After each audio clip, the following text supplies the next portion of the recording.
Ito po ang balita. Senator Bam Aquino may matinding pasabog tungkol kay PBBM. At dagdag pa pong balita, si Senator Bato de la Rosa nakagawa ng pagkakamali at pinagtawanan sa Senado. At usapang Senado, bakit itong si Senator Jinggoy ay tila baga malaki ang takot sa minority black ngayon? Ano kaya ang meron mga kaistorya? Ano ang nangyayari? Tungkol po dyan ang pag-uusapan natin. Pakishare po at pakilike. Ano po mga kaistorya? Tanggalin ko na itong thumbnail natin na ito, at ipakita ko na po sa inyo ang ating mga references. Unahin muna natin ito pong tungkol kay Senator Batorni. Bato mistakenly refers to Villanueva as Senate Minority Leader. Naku, ang tagal mo na sa Senado. Hindi mo pa kabisado? Naku, anong nangyayari? Para bagang nagiging mockery na lang, no? Parang nagiging laughing stock na lang ngayon ang Senado natin. Masakit man po sa pandinig, mga kaistorya.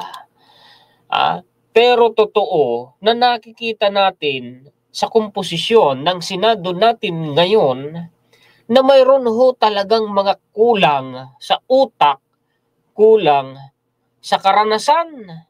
Hindi kagaya nung mga nakaraang kongreso sa panahon po ni na late Senator Miriam Defensor Santiago, ay talagang ang mga senador natin noon may mga degree, mga Batikano. Kaya po hindi napagtatawanan. At kung mabatikos man mga kaistorya ay hindi ganun katindi, hindi kagaya na ngayon.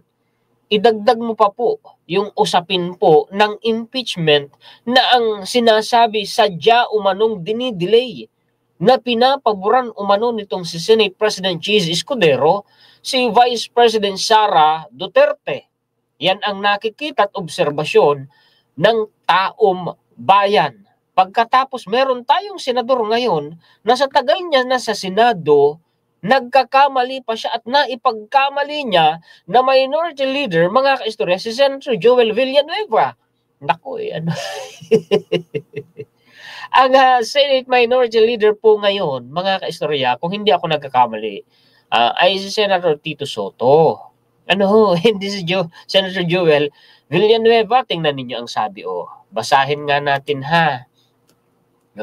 Laughter filled the Senate plenary hall on Monday after Senator Ronald Bato de la Rosa kahapon ito erroneously called Senator Joel Villanueva Senate Minority Leader instead of Senate Majority Leader in his prayer at the opening of the regular plenary session. Naku, sa prayer pa nagawa yung pagkakamali. Senator Batorni, okay lang po ba kayo? Kaya nyo pa ba? We also say a special prayer today for our minority leader, Senator Joel Villanueva, who recently celebrated his birthday, De La Rosa said during a shocked and wide-eyed reaction from Senator Amy Marcos, who was standing behind him. Kahapon yan, mga ka-star. Anyway, ako sa part ko totoo, sa akin pong karanasan sa pagbablog, sa dami ng laman ng utak ko, mga kaistorya, na mga impormasyon na gusto kong sabihin, nagkakaroon ng tinatawag na slip of the tongue. Nagkakamali. Normal naman po yun. Yung nasa isip mo na gusto mong sabihin, iba pala yung nasasabi mo. Maraming beses na din namang nangyari sa akin yan, pero ako agad, nililinaw ko. Pero si Senator Batorni, parang hindi po niya napansin, yung pagkakamali niya. Anyari, Senator Batorni, realizing his slip up, ayon, kumbaga na-realize din niya. De La Rosa quickly addressed Senate President Francis G. Escudero, who also appeared to be amused by the mistake, saying he would like to amend his prayer and ask his staff to explain the minor glitch. Ang prayer pala ay na-amend. Ano na tayo? Mr. President, may I move to amend the portion of my prayer instead of minority, it's majority. Actually, I will have my staff explain this minor glitch. Glitch talaga. Smiling. Anyanyari?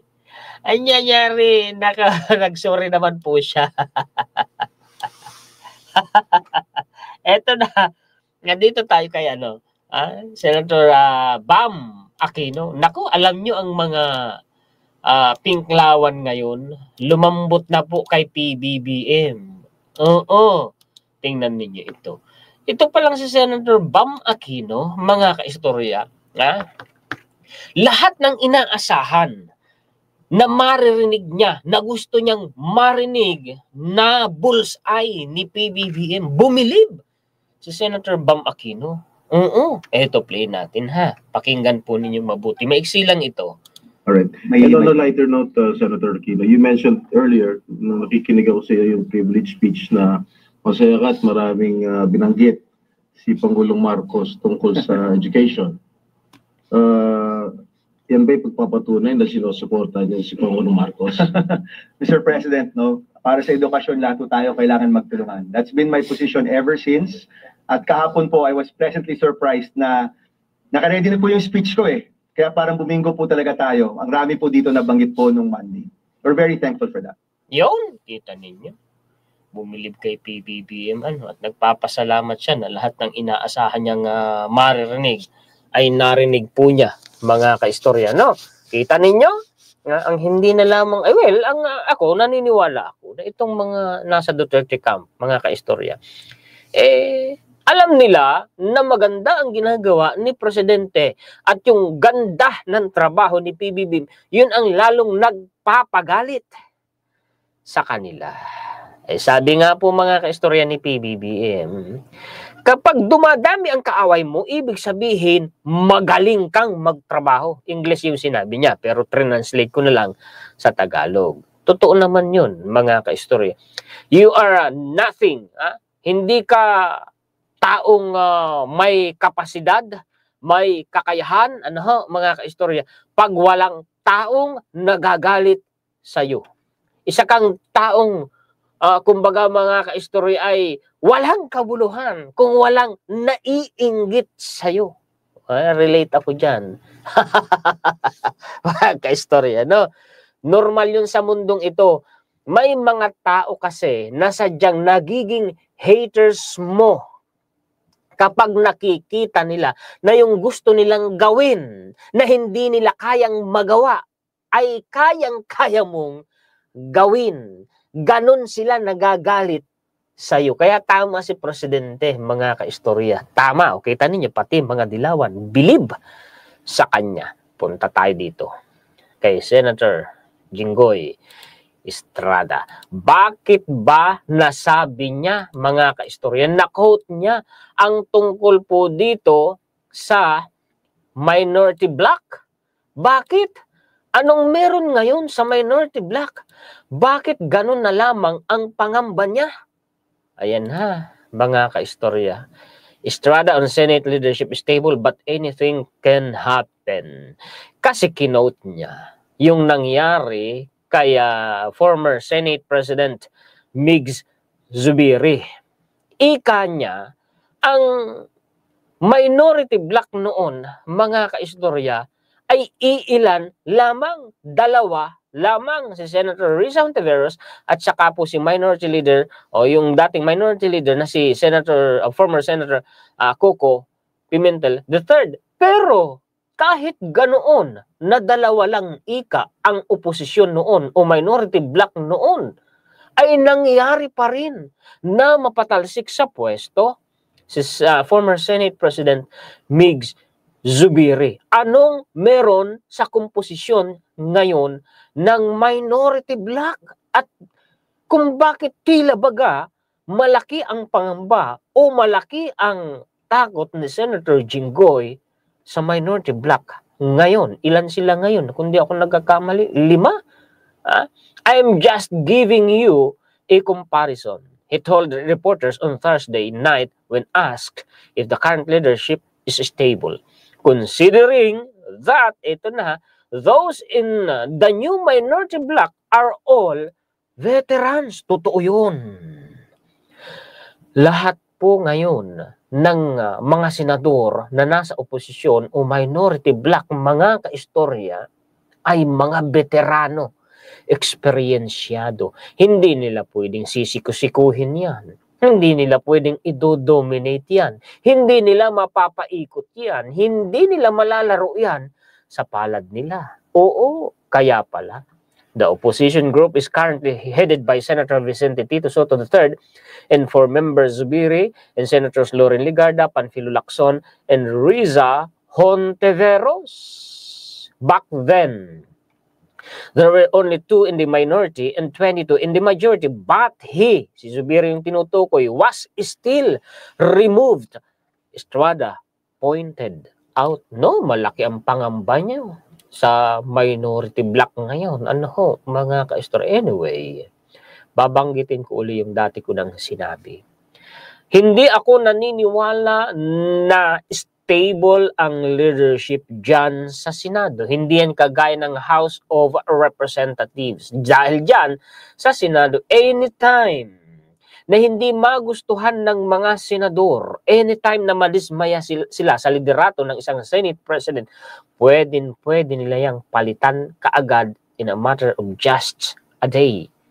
Oo, mga kaistorya, ilang beses na natin yan nakita at ito pa ang pinaka last na nangyari ay kaya former Senate President Migs Zubiri sa loob lamang ng isang araw. Ayun, bago pa pumutok ang coup, no?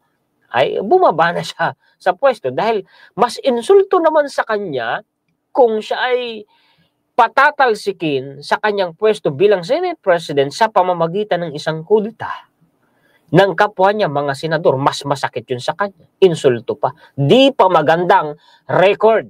Kaya palagay ko yun ang dahilan inunahan na niya ng pagbaba sa pwesto. Ang isang Senate President kasi, base sa obserbasyon natin mga kaistorya, kailangan huling-huli niya ang kiliti ng mga senadores niya. Kailangan hindi pwedeng kukontrahin niya yung gusto ang majority. Otherwise, papapatalsi ka sa pwesto. Napatanong tuloy ako, kaya baka ako may budget insertion? Diba, mga kaistorya? Okay, dito naman tayo sa usaping impeachment, no? Itong si Senior Associate Justice Marvic Leonen, matatandaan umano, inamin ni Supreme Court Associate Justice Marvic Leonen sa isang grupo ng mga law students sa Baguio City noong 2015 na hindi perpekto ang Korte Suprema at malaya hindi lamang ang mga mahistrado ngunit maging ang mga mamamayan na questionin ang mga desisyon nito sa pinaniniwalaan nilang hindi naaayon sa konstitusyon. Kasama tayo sa mga mamamayan, kasama ang mga mambabatas sa mga mamamayan. Umamin siya mismo ang may sabi, na hindi perpekto ang Korte Suprema. Maaari din silang magkamali sa pagdedesisyon. The Supreme Court is not perfect. Citizens and academics certainly have the right to call attention to the fallibility of the courts, dagdag ni Leonen. Ngunit, kung ang veteranong kolumnista ng Philippine Star na si Jarius Bondok ang tatanungin, ang pahayag nito ni Leonen ay kontrapelo sa ginawang pagbasura ng Supreme Court sa articles of impeachment laban kay Vice President Sara Duterte. The Supreme Court should not be immune to public scrutiny. It should thrive on it, sinabi ni Leonen noon. Dissenting opinions are expressions of hope that may be addressed by some justices to consider erroneous judgments who may be able to sway the majority, dagdag pa ni Leonen. Ang alam ko, ang right compositions of texts or right spelling sa judgment ay omitted po yung letter E dyan. Yun ang pagkakaalam ko. Pero para kaya Bundok ang mga pahayag ni Leonen sa pagiging guardian ng Supreme Court sa Constitution ay tila na babaliwala sa kaso ni VP Sara.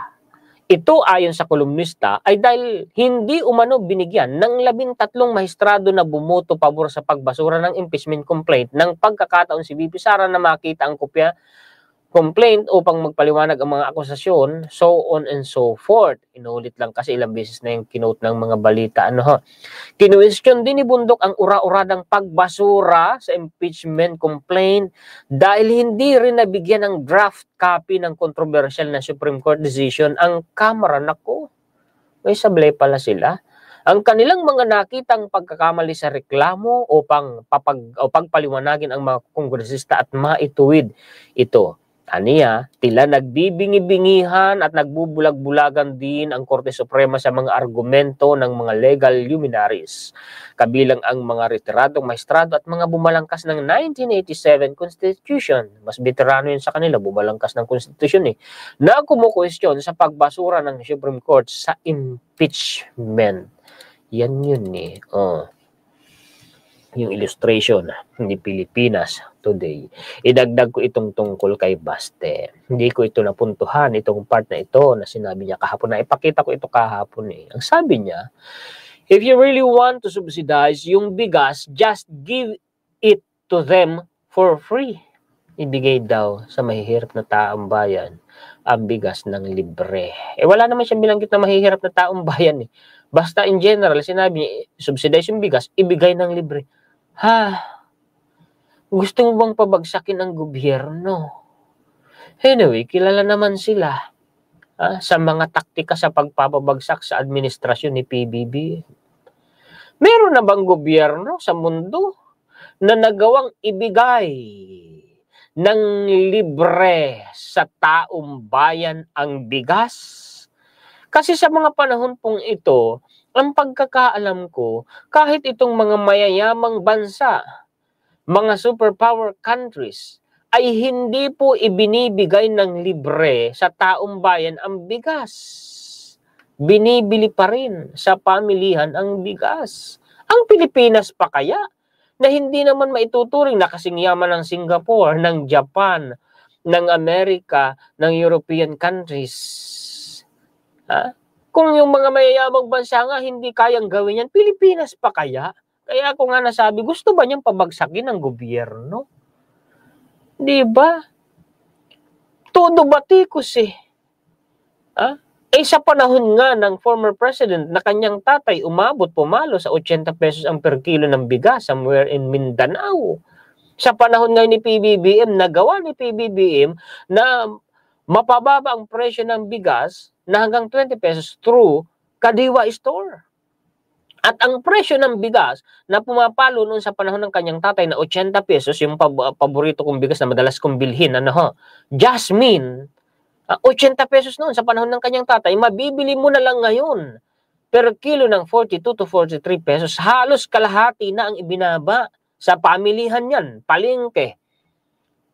Hindi nila nagawa yun sa panahon ng kanyang tatay. Tapos kung makabatikos, walang karapatang silang makapagbatikos. Kasi yung gusto nila ay hindi nila kayang gawin. Hindi nila nagawa. Kaya nga sabi ko kanina kaya galit na galit sila kay PBBM Kasi yung gusto nilang gawin na hindi nila kayang gawin ay nagagawa ni PBBM. Di po ba, mga kaistorya? Idagdag ko pa ito. Itong sa DOH.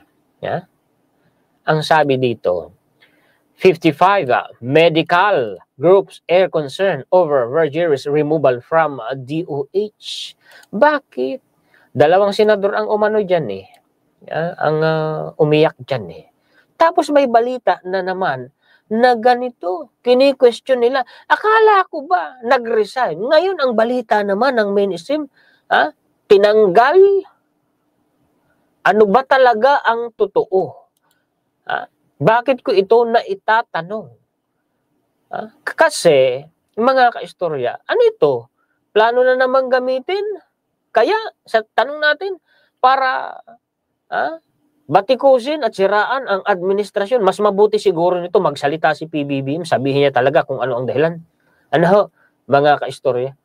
Sa halip na hindi sinasabi ng Malacanang. Di ba? Mga kaistorya, kasi ang kilala ang administrasyon ni PBBM sa pagbibigay po ng yung tinatawag na graceful exit. Doon sa mga, sa halip kasi na tinatanggal, ay pinagre-resign na lang nila. So ano kaya ang meron dito? Palagay ko dapat po magsalita si PBBM. Ito'y palaisipan sa atin mga kaistorya. So yan po ang mga balita at impormasyon na maibabahagi ko sa inyo ngayon.